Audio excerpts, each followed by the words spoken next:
2-4 दिन पहले एक साहब ने मुझे कहा कि मेरा बेटा विरासत मांग रहा है. मैंने कहा किस बात की, आप तो जिंदा हैं, आपका है सब कुछ. कह रहे नहीं बेटा भी, बीवी भी पीछे पड़े हुए हैं, हमें हमारा हिस्सा दो. हम, आपको पता है मैं उल्टे मशवरे देने में माहिर आदमी हूँ. मुझसे मशवरा लेने से पहले सोचा करो. हकीकत बता रहा हूँ. किसी की बीवी भाग गई, वापस लाने का कभी भी मैंने मशवरा नहीं दिया उसको.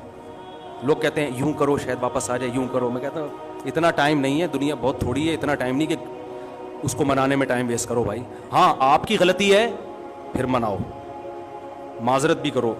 आपकी गलती नहीं है, आप पूरे हुकूक अदा कर रहे थे, भाग गई, मट्टी पाओ. इतना टाइम नहीं है मना के. थोड़ी है यार, जिंदगी बहुत थोड़ी है, तजर्बों की भेंट थोड़ी चढ़ाना है इसको. एक साहब कहने लगे 3 बच्चे हैं, भाग गई, बच्चे भी ले गई. मैंने कहा 6 बच्चे अगली से पैदा कर लो. इसके अलावा आपके पास कोई ऑप्शन नहीं है. किसी का बाप भी उन बच्चों को वापस नहीं ला सकता. कोई कानून है ही नहीं ऐसा. अदालतों में केस लड़ते लड़ते गंजे हो जाओगे, कख भी नहीं मिलेगा, और उल्टा सारा खर्चा अदालत आपके ऊपर डाल देगी और चौड़े में आ जाओगे. कह रहे बच्चों को कैसे भूलूं. मैंने कहा जो चीज इख्तियार में नहीं है. देखो अब्बा मर जाते हैं, कितना रोता है. मैं जब भी वालिदैन का मेरे तस्करा आता है मुझे रोना आता है, लेकिन क्या मैं जिंदा कर सकता हूं उनको? भाई एक हकीकत है. अब क्या है, सब्र के अलावा आपके पास कोई ऑप्शन नहीं है. बच्चा मर जाता है तो थोड़े दिन रो के सब्र करना है ना. तो जो चीज इख्तियार में नहीं है उस पर रोना फजूल हरकत है, टाइम वेस्टिंग है. सब कुछ आपकी मर्जी का दुनिया में नहीं होगा. बीवी भागे, बहुत से लोगों की बीवियां भागेंगी भी, बच्चे भी लेके स्टार्ट हो जाएंगी. सब्र, इसके अलावा आपके पास कोई ऑप्शन, या तो आप महल्ले के दादा हो. महल्ले के दादा हो तो एक अलग बात है, या दादा बन जाओ, अगले इलेक्शन में आप खड़े हो जाओ, वजीर आजम बनो, बोले ले आ बच्चे, फिर आएंगे. ठीक है ना. पुलिस में चले जाओ आप. जब आपके पास इख्तियार ही नहीं है, आपके पास पुलिस है तो उनके पास भी है. तो आते हैं लोग रोते हुए बेचारे, मैं उन पे तरस खाता हूँ, अल्लाह उनके सब्र दे. लेकिन उनसे कहता हूँ भाई छोड़ो, अब टाइम वेस्ट ना करो यार. और वैसे भी जो, और खास तौर पर जो गुर्बत की वजह से भागी है ना, वो तो इस काबिल नहीं है कि उसको लाया जाए. बीवी में और तवाइफ में फर्क ये होता है कि तवाइफा पे पैसे खर्च करो तो खुश रहती है, बीवी पैसे खर्च करो तो भी खुश, और अगर आप गरीब हो गए तो भी गम में आपका साथ. उसको शरीक हयात इसलिए तो कहते हैं, जिंदगी की साथी है, खुशी गम में आपका साथ देगी. ये क्या बात है कि जब पैसा था तो थी, अब पैसे खत्म हो गए तो अब भाग गई. जाओ लानत भेजो यार ऐसी बेवफा. और मर्द तो मर्द है, मर्दानगी होनी चाहिए उसमें. मर्द की क्वालिटी यह है कि कोई उससे मोहब्बत करे तो 10 गुना ज्यादा मोहब्बत करे, लेकिन वहां से पहल होनी चाहिए. पहल कहां से हो? बोलो ना. उधर से हो. उधर से पहल नहीं है, जाओ, हम आदमी हैं, हम तुम्हारे मोहताज थोड़ी हैं. अल्लाह ताला का जो उसूल है ना कि अल्लाह कहते हैं पहले तुम मोहब्बत करो फिर मैं मोहब्बत करूंगा. तुम एक बालिश आओगे तो मैं चल कर आऊंगा, तुम चल कर आओगे तो मैं दौड़ कर आऊंगा. आना पहल तुमने करनी है, मैं नहीं घसीट के लाऊंगा तुम्हें, क्योंकि वो गैरत वाला है. क्या कि तुम मेरे मोहताज हो, मैं थोड़ी हूं. तो हम उल्टे उल्टे मशवरे देने में माहिर हैं. औरतों को भी इसे टेढ़े वेढ़े मशवरे देता हूं. औरतें कहती हैं शौहर नान नफका नहीं उठा रहा, एक धेला नहीं देता, मोहब्बत की बातें बहुत करता है. मैंने कहा लानत भेजो ऐसी मोहब्बत पे. भाई क्या करना है ऐसी मोहब्बत का? एक खातून ने कहा मेरा शौहर मेरे साथ बहुत सिंसियर है. मैंने कहा शायद रोजाना पिज़्ज़े खिलाता होगा. कि नहीं, खर्चा एक पाई नहीं देता. वो बातें कर करके ना उसको राम किया हुआ था उसने. बेवकूफ औरत थी बेचारी. हमसे राब्ता हो गया. मैंने कहा एक नंबर का बेशर्म, या तो हो ही नहीं, वसाइल नहीं है, बेरोजगार हो गया, पैसे हैं क्यों नहीं दे रहा. खाम हमें उल्टी उल्टी बातें ना अच्छी लगती हैं ना सुनने का मीटर शॉर्ट होता है. फिर तो वो बेटा बाप से क्या मांग रहा है? हिस्सा. और बेगम भी मांग रही है. बूढ़ा हो गया ना, छोड़ लिया उसको, अब जॉबलेस भी हो गया. वो जो अय्याशियां कराई थी, गाड़ियां भी, इतना मालदार आदमी, सब कुछ दे दिया, अब दौलत पे नजर. मैंने कहा पहली फुर्सत में, पहली फुर्सत, उल्टे मशवरे, पहली फुर्सत में इस घर को बेचो, सारी दौलत लेके इस्लामाबाद शिफ्ट हो जाओ. सही है ना? सारी दौलत लेके. कह रहे हैं यार वो बेटा, वो, मैंने कहा ऐसे नालायक बेटे का क्या करना है यार, जो बुढ़ापे में बाप को खुशी देने के बजाय, बेटा तो वो होता है जो कहे अब्बा ये भी आपका और मैं जो कमाऊंगा वो भी आपका. हमने ऐसे नेक औलादें भी देखी हैं. जब जॉब लगी है तो अब्बा के हाथ में लाके तनख्वाह पकड़ा दी है कि अब्बा ये आपकी वजह से, आपने पढ़ाया, आपने हम पे खर्च किया, ये छत आपने दी, मेरी माँ को तहफ्फुज आपने दिया, जिसकी वजह से उसने इज्जत से मुझे पाला है. मुझे नहीं चाहिए पैसा, ये सब किसका है? आपका है. ये आप, हमारा नहीं है ये.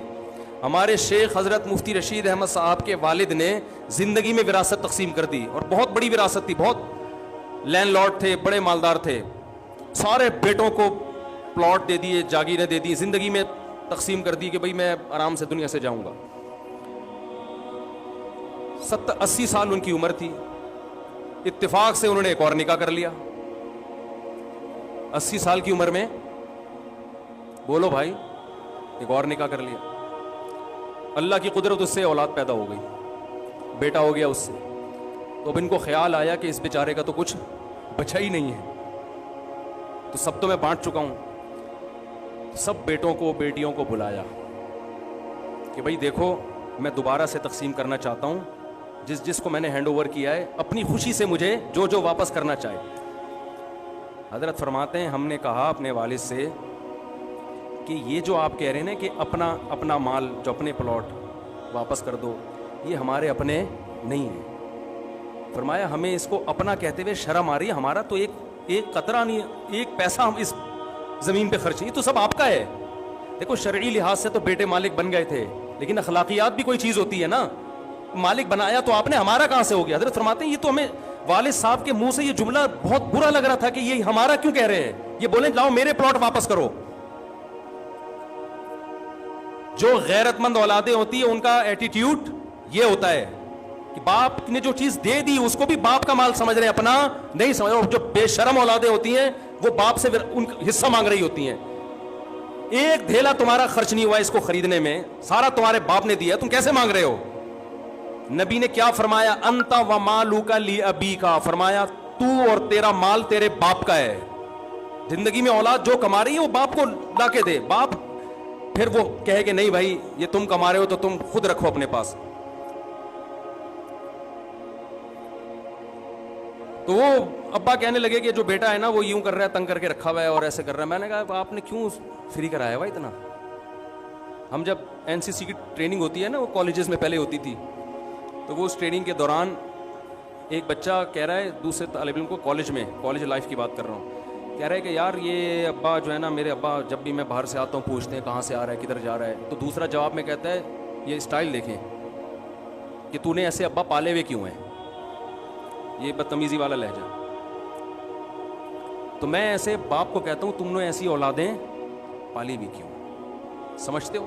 تو بولے بھائی ان لوگوں کا یہ علاج ہے, یہ سمجھانے سے سمجھ میں آنے والی قوم نہیں ہے.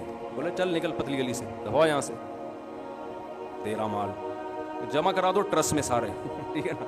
مرنے سے پہلے وصیت تو 1/3 سے زیادہ میں نہیں ہوتی, سارا دے کے چلے جاؤ. ایسے لوگ بھی ہیں جب اولادوں نے تنگ کیا نا, پورا کسی ٹرسٹ کو زندگی میں ہینڈ اوور کر دیا, ان کم بختوں کو نہیں دوں گا. ہمارے محلے میں ایک ڈاکٹر صاحب تھے, ان کا یہی حساب تھا, اولادیں چڑھ گئیں ان کے اوپر, یہ دو یہ دو یہ دو. انہوں نے کیا کیا, سارا کسی زندگی میں ٹرسٹ کو دے دیا, وہ ٹھینگے لے کے گھوم رہے. میں نے کہا بہت اچھا ہوا ان کم بختوں کے ساتھ. کیا ہو گیا؟ ہاں کسی اور کو دینا زندگی میں صحیح ہے, لیکن عام حالات میں صحیح نہیں ہے. نبی صلی اللہ علیہ وسلم نے فرمایا اپنی اولاد کو اس حال میں چھوڑ کے جاؤ کہ لوگوں کے سامنے بھیک مانگیں, یہ اچھا کام نہیں ہے. نارمل تو ایسا ہی ہے, لیکن میں لالچی اولاد کی بات کر رہا ہوں جو باپ کو ٹارچر کر رہے ہیں, بجائے اس کے کہ بڑھاپے میں باپ کو کھلائیں لا کے, الٹا اس سے مانگ رہے ہیں. نچوڑ لیتے ہیں نا جوانی میں, تو سب نچوڑ کے آخر میں بیچارہ وہ ٹیشو پیپر کی طرح ایسے باپ بھی ہم نے دیکھے پڑے ہوئے کمرے میں روتے رہتے ہیں, کہہ رہے ہیں اس گھر میں کوئی مجھ سے عزت سے بات نہیں کرتا. سب عورتیں شرارتی نہیں ہوتی, لیکن جو شرارتی ہوتی ہیں نا وہ جوانی میں نچوڑنے کے بعد بڑھاپے میں اپنے میاں کو طبیعت سے دھوتی ہیں, پھر وہ بیٹوں کو ساتھ ملا کے طبیعت سے دھوتی.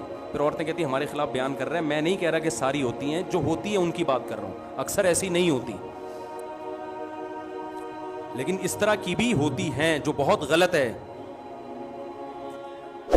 تو دنیا کو جب تک آپ مسافر خانہ نہیں سمجھو گے, یہ غیرت آپ کے اندر پیدا نہیں.